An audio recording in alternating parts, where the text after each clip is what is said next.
সকলকে নমস্কাৰ আৰু মই আছোঁ এতিয়া মোৰ জোনালী সেন্দুৰীয়ালিৰ নতুন ষ্টুডিঅ' ZG মিউজিক ষ্টুডিঅ' আৰু আপোনালোকে দেখিছে চাৰিওফালে অকল গছ, ইয়াত বিভিন্ন ধৰণৰ গছ।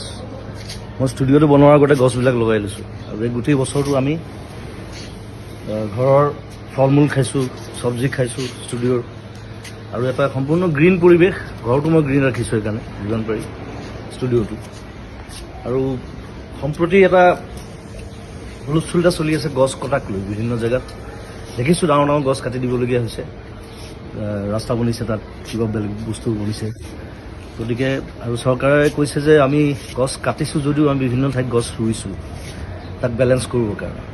কিন্তু এতিয়া কিছুমান জেগা আছে, যেনে ৰিচেণ্টলি যিটো হুলস্থুল চলি আছে দীঘলী পুখুৰীৰ সেই পুৰণা গছখিনিক লৈ পেলাই। এতিয়া সেই গছখিনি হৈছে গোটেই দীঘলী পুখুৰীটোৰ সৌন্দৰ্য।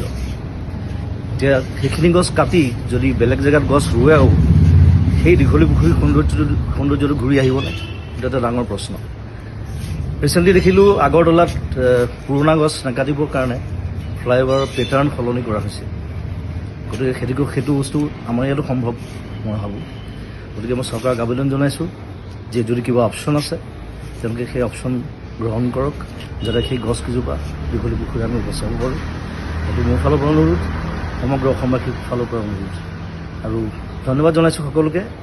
আৰু এই যিটো আমাৰ বিপ্লৱ চলিছে গছ সংৰক্ষণ, গছ বচোৱাৰ, তাত সকলোৱে সহযোগ কৰক। ধন্যবাদ, থেংক ইউ, বাই বাই।